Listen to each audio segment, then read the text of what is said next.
Hey, hey, hey, I'm Angie Rose with Angie Rose Health Coaching, and I am here today to do your Monday Mojo.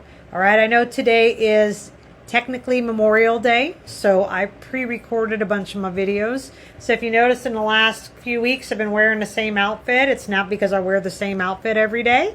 It's just because I pre-recorded these so I could make sure I still reach you and hopefully hit you with some good stuff this week, okay? So this month we've been talking about resiliency, being resilient in our walk with our health, with our life, with our mindset, with stress and all these other things. Bouncing back really is what we've been talking about. So today I want to actually clarify for you, can't talk, talking is hard. But I want to clarify for you that what resiliency really is. Most people think that resiliency is just something that people are born with, kind of like self-control and kind of like, being motivated and those sort of things. But really it comes down to, it's a habit. It's a habit that someone has built and nurtured. We talked about this a couple weeks ago with like a seed that you have. Everybody has the seed of resiliency, but the more you water it and the more attention you give it, the more you listen to it and follow through with it, the more it's going to grow. Okay? So I want to get real today about mindset, habits, and actions that you can actually take to become more resilient. I don't want to say practice makes perfect, because honestly, nobody's perfect. But practice makes better, and practice makes better and better and better, and it gets easier and easier and easier the more times we do something, right? So the more we follow through, the easier it is the next time to do the right thing. Okay, so this month I've been talking about building your bounce back ability or resilience. And today I want to actually talk with you about 8 habits you can practice to build your resilience muscle, and bulk it up and make it stronger. So the next time life gets in your way of your goals, you actually don't have a problem saying, I got this. I can do this, or I can follow through with this, okay? So let's just jump right into it. Let's talk 8 life habits that make you become more resilient, okay? So the first one is to practice mindfulness. So what does this mean? 2 examples might be meditation or deep breathing. Taking the time to slow down, breathe in through your nose, breathe out through your mouth. It's actually scientifically studied that it slows everything down, and it works on the parasympathetic nervous system, and it calms us, and we can focus better, and we can do what we need to do. We really should be working on doing this several times a day, not just when I'm stressed out, but it's a great practice when you're stressed, as we talked stress last week, to breathe. But anytime you do an exercise or a cool down workout, one of the things they want you to do, if they're teaching you to breathe in, breathe out, slow down the heart rate, slow everything down, because it helps, okay? So have intention. Doesn't have to be perfect, but try to incorporate it anywhere from 7 to 10 times a day that you stop. Maybe use a trigger, like every time it's the top of the hour, every time you get an email, which I would be doing that all day long, or a text message. But figure out, or even set an alarm in your phone that goes off at the top of the hour to just stop, breathe, close your eyes for a minute, relax the nervous system, and move into the next hour, okay? Number 2 is to learn to create downtime. This one for people is very, very hard. And sometimes this is hard for me, especially when I'm here at work and things get a little slow, or I have a little bit of time in between clients. My brain is always constantly thinking, like, what do I need to do next? What do I need to get done? And I actually sometimes feel guilty about just sitting on Facebook for a little bit, or reading my email, which is still work and I need to get things done, or going and standing in the front office and chatting with my office manager or my sister across the hall, because there's always something to be done. But create downtime.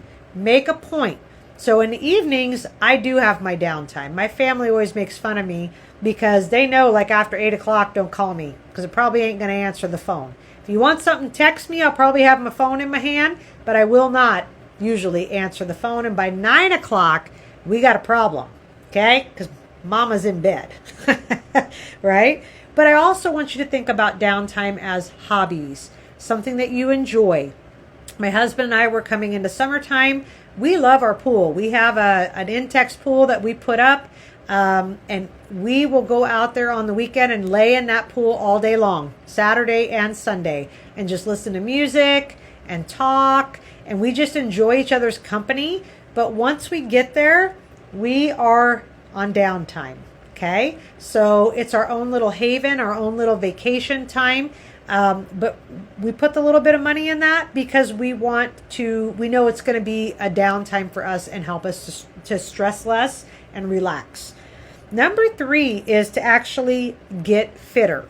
Okay, imagine that. Get fitter, get healthier, because regular exercise actually lowers stress, boosts your mood, and it raises your self-esteem. Okay, it really does. I don't know about you, but when I start feeling stronger, I remember when I first started exercising and lifting weights, started seeing those muscles, right? I was like, oh my gosh, this is awesome. I love this. It just built my self-esteem and I felt empowered and stronger. And sometimes I'd show the guns, right? I'd show the guns. And my husband would be like, whatever, Angie. Okay. Number 4, of course, is eat a nutritious diet. I would be remiss as your health coach to not bring that up, but to feel more resilient, feed your body what it needs. Whole foods, nutritious foods, rounded, balanced meals versus grazing and snacking and sugar and junk food. Because your body's going to follow with what you're giving it. And people who feel like they have no motivation, or they feel like they're not resilient, maybe a big piece of that is you keep giving in to the junk food instead of saying yes to the whole foods. Okay? That might be it. That's number 4. All right, let me turn the page here. Number 5 is sleep. Because when you're rested, you're better able to withstand and handle everyday stress. And also something to keep in mind is when you're asleep, it's your body's time to actually flush out toxins that have built up in your brain during the day. So no wonder you wake up most of the time feeling refreshed after a full night's sleep. Okay? It's the time as well that your body's digesting and repairing and healing. So when we don't get enough sleep, honestly, we make crappy choices because it's easier to give in because the brain is tired, the body's tired. Okay? Number 6 is build social connections. Build social connections. When we connect with other people and we feel supported and we feel less alone. It's easy when we're stressed or when we're down to want to cut people out and just put the walls up. But you know what? Or just busyness. It's not even that we're stressed. We're just busy. So it comes back to that downtime of prioritizing time with people we love. You know, my best friend and I, we worked together in the same office for 5-6 years. It's now been almost 2 years. In November will be 2 years we've been separated. We still go to lunch every Thursday. I take it out of my schedule here, and that is my Thursday from 10 o'clock to 1 o'clock is the time that I schedule with her because we're both so busy that even if we can just get together for that 2.5 hours, it's worth it. It's worth it to go to lunch. That's the one lunch I tell you guys in my video the other day that I eat out because I'm spending time with my best friend. Okay? One of my best friends. So number 7 is learning to practice self-talk. This is a big resiliency skill. Okay? Because if you are constantly bashing yourself all the time and telling yourself how horrible you are and how much of a failure you are and how you have no self-control, you have no motivation, you have this, you have that, and it's negativity, the reality of it is you're going to go in the direction of where you're talking and where your mind is. So I want you to know that it is absolutely positively an option to change the way you talk and the way you think. I know that I can get myself into a pretty negative tizzy sometimes, so I have to catch myself. But I know who I was in my past, in my 20s and my 30s, that I was a very negative Nelly. I'm sorry if your name is Nelly and I'm saying that, but I was a very negative Nelly. And the truth of the matter is, I had to learn this behavior to learn how to be encouraging, not only to other people, but to myself, right? Like most of us are pretty good at encouraging other people. It comes back to us, right? How are you encouraging yourself? And lastly, number 8 is to take time for reflection. I want you to learn how to review your progress and your accomplishments because it can help you appreciate how far you've come. You know, this is something I talk a lot with my clients is look at what you've accomplished. Look at the little baby steps or the little pieces to the puzzle. The puzzle's building and we're starting to get a better picture because we're doing one thing after another and we're working on little, but all the little adds up to the big picture, right? That's the truth of the matter, guys. So when we do that, we can learn to appreciate, man, hey, I definitely am not where I used to be. I'm not where I want to be, but I'm definitely not where I used to be. And man, I've come a long ways.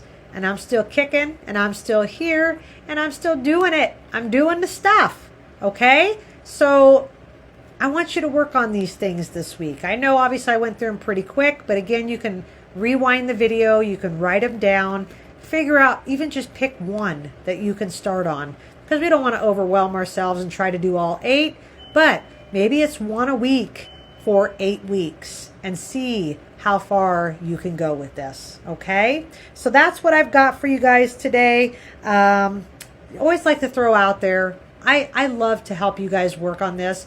I know my program, my health coaching program, talks a lot about weight loss and how to lose weight and what to eat, but we really do work a lot on the emotional stuff as well. These are things we talk about. These are things that I ask you guys to work through and how to get healing and connection and working on the emotional component because it all goes together. We are one being that is spiritually, emotionally, and physically connected. Okay? So sometimes we start with one area, like physical, but we've got to hit the other parts too, guys. It all goes together.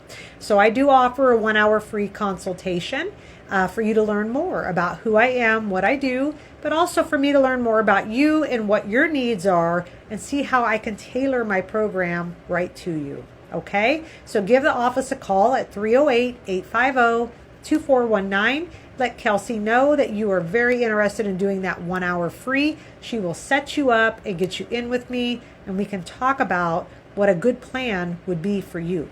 All right? All right. We are at the end of May. We will see you in June. Bye.